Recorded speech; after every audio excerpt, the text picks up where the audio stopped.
Yo les boss, aujourd'hui une vidéo que je trouve assez cool, je voulais vous donner 3 techniques de mix plutôt simples à appliquer et hyper efficaces pour mixer les instrumentales.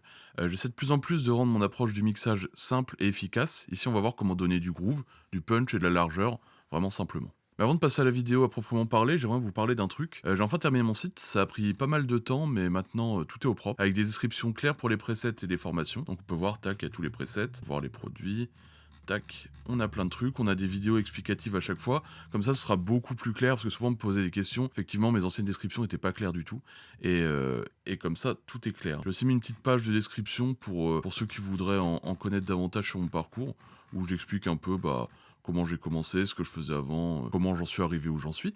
Donc ça, pour ceux que ça intéresse d'en savoir un peu plus, n'hésitez pas, c'est dispo sur le site. J'ai aussi mis une petite section mixage mastering, donc là on peut voir que c'est indispo jusqu'en juin parce que je vais prendre quelques petites vacances, donc je vous en dirai plus à ce moment-là pour vous expliquer concrètement, mais en gros ce sera dispo en juin, vers mi-juin pour voilà, pour ceux qui voudraient faire appel à mes services pour prendre du mix. On va pas passer beaucoup plus longtemps dessus, mais en gros j'ai refait mon guide d'instrumental. J'avais fait un guide pour le mixage d'instru que je trouvais cool, mais que j'ai refait parce que j'ai appris de nouvelles techniques entre temps. Donc je l'ai update avec des techniques beaucoup plus avancées, beaucoup plus cool. C'est disponible pour tous, donc vraiment du débutant au plus avancé. Les débutants, ils vont pouvoir apprendre des nouvelles choses, des nouvelles bases, et les avancés pour apprendre des nouvelles techniques. Donc je dis vraiment tout ce que je sais sur les prods. J'ai mis du temps à la préparer. Au total, le guide fait environ 2h15. Donc j'explore tous les aspects, je dis vraiment tout ce que je connais sur le mixage des prods. Donc n'hésitez pas, ceux que ça intéresse, à aller checker. Et on se retrouve pour la vidéo tout de suite. Donc dans la vidéo d'aujourd'hui, j'ai pris une petite prod que j'avais faite. Bon, c'est pas la prod du siècle, on voit il y a 6 éléments, il y a 2 instruments, 3 drums et une basse. Mais en gros, ça donne ça.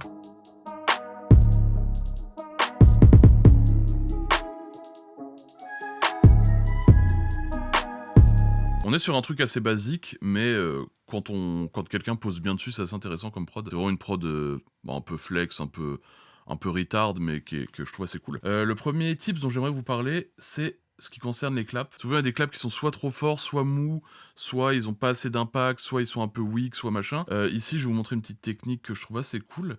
Ce qu'on va faire, c'est que je vais enlever la reverb, je vais tout enlever, je vais ouvrir le level meter, hop, je vais remettre ça à son volume initial, et on va lancer 100 pour voir un peu ce que donne le clap sans rien.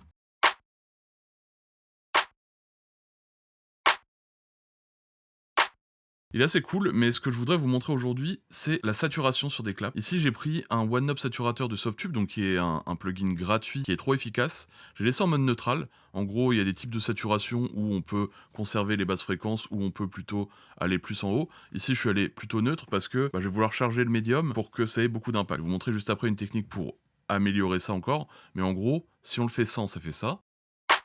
Et avec, là, on a un gain de volume, on a aussi un gain de punch. Moi, ce que je veux, c'est avoir le même volume, mais garder ce punch. Donc ce que je fais, c'est que, hop, je lance un Fab Filter ou une autre EQ, peu importe. Ici, j'ai mis un coup bas, mais à la limite, pour la démonstration, il n'est pas important. Et ce que j'ai fait, c'est qu'au 2000 Hz, ça peut être 2000, ça peut être un peu plus, un peu moins, mais globalement dans cette zone, je suis venu baisser un petit peu. Ce qui fait qu'en fait, je vais garder le côté saturé et impact, mais je vais pas prendre les artefacts un peu négatifs. Faut voir aussi que j'ai modifié, hop, pardon, j'ai modifié mon volume de sortie pour être à même volume avant et après. Donc maintenant, on va écouter sans les effets, puis avec les effets, et on va en parler. Sans aucun effet, on peut regarder aussi le volume ici, moins 16,4 et avec. On est un peu moins fort, donc ce qu'on va faire, c'est qu'on va augmenter ici pour être à même volume. Voilà, maintenant on est à moins 16,4 dans les deux cas, donc on va faire sans puis avec.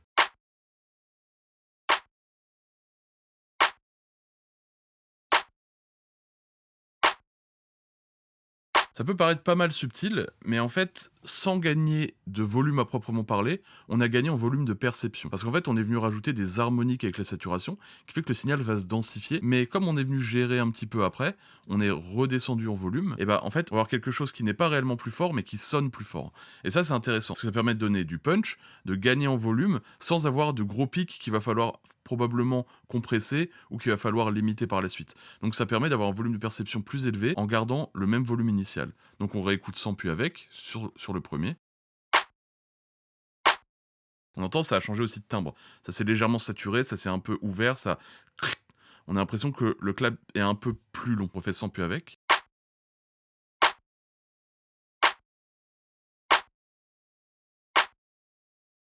l'impact n'est plus le même. Donc ça, voilà, ça peut paraître être une technique subtile, mais en fait, le fait d'ajouter petit à petit sur une prod entière plein de petites techniques subtiles comme ça fait qu'à la fin, en fait, tout ce qui est subtil devient ce qui a construit le mix et devient vraiment la cohésion du mix. Ça sert à rien d'y aller trop fort avec des boutons, avec des trucs, avec des EQ de fou. Prenez quelque chose que vous aimez bien au début, un clap que vous aimez bien, et ajoutez-lui des petites touches. Prenez un kick que vous aimez bien et ajoutez-le un peu, remaniez-le à votre manière. Mais globalement, avec un outil comme ça, on peut voir que je suis devenu légèrement saturé, légèrement EQ, on gagne en volume de perception, on gagne en punch, et on garde le même volume. Donc que des avantages, zéro défaut. Maintenant, on va passer à un truc, c'est un petit peu le même principe, mais pour le kick. Donc on va passer sur un kick, tac, on va se mettre ici, on va regarder. J'ai aussi mis ça pour le kick, parce que là, c'est pas ce dont je vais vous parler sur le kick, mais je l'ai aussi mis. On va écouter sans puis avec quand même pour info, donc sans, avec. Ça, c'est pour pareil, me l'épaissir un peu, me donner un peu de punch. Ce dont je vais vous parler, c'est le Airvox. Je vous en ai probablement déjà parlé dans des vidéos, mais en gros, le Airvox sur un kick, c'est un compresseur de Airvox à la base qui est fait pour les voix, mais en gros, sur le kick, ça va avoir un truc, c'est que ça va donner un espèce de ploum, ploum. Ça va allonger un peu le kick, et je trouve ça assez cool dans plein de situations, dans plein de contextes. Donc c'est un truc que je voulais vous montrer parce que ça peut légèrement changer le timbre, ça peut donner un petit truc en plus. Donc il va y avoir une histoire de volume aussi là-dedans. Je vous fais écouter avec, et après je vous le booste pour vous faire écouter vraiment ce dont je parle. Ok, donc là, on a un fou, fou. À la fin, si je vous booste ça vraiment, d'accord, le tong, tong, tong, tong, tong.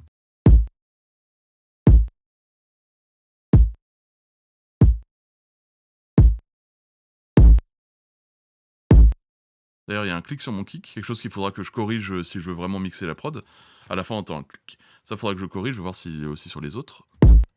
Ouais, donc ça, voilà, au moment de mixer ma prod, je ferai attention à ça, qu'il n'y ait pas de clic sur les kicks. Donc ça, on entend vraiment le brown, brown. Et ben moi, je veux ça, mais pas beaucoup. Donc ce que je suis venu faire, c'est mettre -4 ici.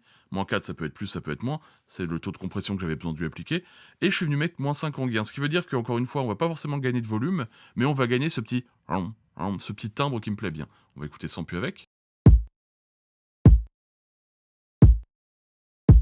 Encore une fois, c'est subtil, ça permet de modifier un peu le truc, de lui donner un peu plus de punch, on écoute sans les effets, puis avec tout.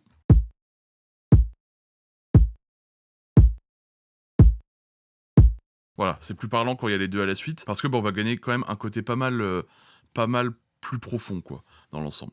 Donc ça, voilà, c'était pour la deuxième technique. Pareil, c'est subtil, c'est assez simple, il y a probablement plein de gens qui connaissent, mais ce qu'il faut comprendre, en fait, à travers cette vidéo, au-delà des techniques utilisées, c'est le principe de se dire: «OK, je vais améliorer un tout petit peu chaque truc», ce qui va faire à la fin un ensemble beaucoup mieux, parce que si on améliore un tout petit peu 10 trucs, bah, au final, ça fait 10 petits trucs et ça fait un grand truc, quoi. Et donc, là, je vais vous parler de la dernière technique qui est un peu peut-être moins connue et qui est pour moi la plus cool là des techniques que je vais vous montrer. C'est une technique un petit peu plus avancée. C'est en gros la compression mid-side sur le master ou sur le bus master. En gros, pour faire simple, on va ouvrir un compresseur, vous savez quoi, hop, et on va le faire ensemble. Là, j'ai un Fairchild, donc là, je l'ai mis sur mon bus master ou sur mon master. On va le lancer et je vous explique.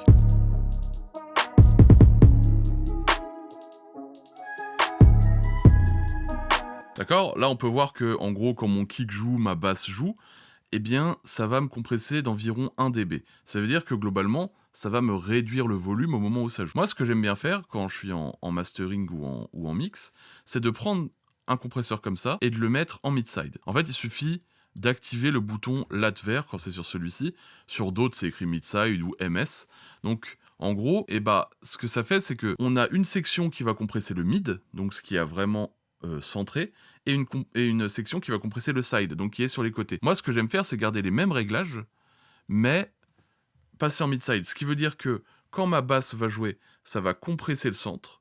Quand le centre va se compresser, ça va baisser en volume seulement au centre, ce qui fait que mes côtés vont paraître plus forts.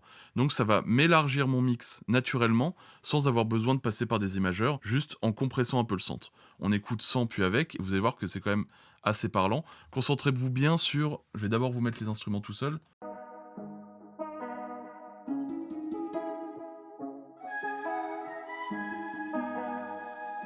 D'accord? Concentrez-vous bien sur ces instruments-là, et voyez à quel point ils augmentent en largeur, en volume et tout. On fait d'abord sans, puis avec.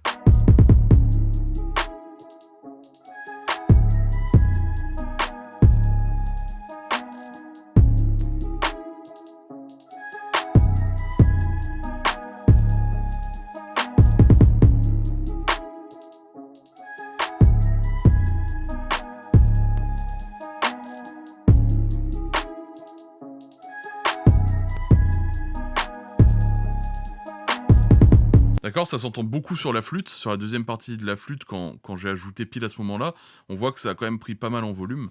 Donc en gros, ça c'est une technique, encore une fois, ça reste subtil, il y en a qui vont peut-être pas entendre la différence, mais je peux vous garantir que sur la globalité d'un mix, ça va gagner vraiment de la largeur, ça fait que tous vos instruments, tout ce qui n'est pas au centre va prendre en ampleur, en volume, en largeur un peu par équilibre, parce que souvent les instruments sont plus sur le side, les kicks 808 sont au centre, c'est pour ça que ça marche comme ça, parce que les kicks 808 sont les choses qui ont vraiment du volume, et donc c'est eux qui vont faire déclencher le compresseur au mid, parce que souvent sur les sides, on n'a rien d'assez puissant pour déclencher plus que ce qu'il y a au centre. Donc en gardant les mêmes réglages de compresseur, on va juste en le passant en mid-side, simplement on essaie de régler d'abord en normal pour que ça réduise d'environ 1 dB, bam, on le passe en mid-side, et on voit que ça élargit tout simplement. Et pour ceux qui voudraient aller plus loin et apprendre tout ce que je sais sur le mixage instrumental, pouvoir des basses solides, du punch, de l'équilibre, un bon volume, pouvoir de façon simple gérer un mix et avoir un beau rendu, bah n'hésitez pas à aller sur le site, je vous mets le lien en description, j'y aborde l'équilibre kick-bass, la balance, tout, le bus drum, le bus master, comment calibrer un bus master, le mastering. Dessus une conclusion où on discute un peu pour parler de sujets assez intéressants autour de la prod. J'explique bah pareil les instruments, comment libérer de la place pour y incruster ensuite une voix, comment faire en sorte que les instruments soient bien définis les uns par rapport aux autres, qu'il n'y ait pas d'effet de masque. J'explique vraiment tout ce que je sais. Donc n'hésitez pas à aller check ceux qui veulent passer un step. Débutant et avancé, c'est vraiment à tout niveau comme je le disais en début de vidéo. Profitez-en aussi à 15% de réduction sur tout le site pour une semaine avec le code 15K, donc je vous mets le code aussi en description, pour fêter l'ouverture du site et aussi pour fêter les 15 000 abonnés, chose qu'on n'avait pas faite, on les a passés la semaine dernière, ou il y a 2 semaines, je sais plus, mais bref, voilà, j'ai voulu marquer le coup avec tout ça ensemble. Je vais bientôt partir en vacances, je pense que je vais quand même continuer de poster des vidéos que je vais faire d'avance, et normalement à la rentrée, je commence les lives, donc n'hésitez pas aussi à aller me suivre sur Twitch, je vous mets aussi le lien en description, et à tous les liens en description, n'hésitez pas à aller check tout ça. Merci de m'avoir écouté, bye.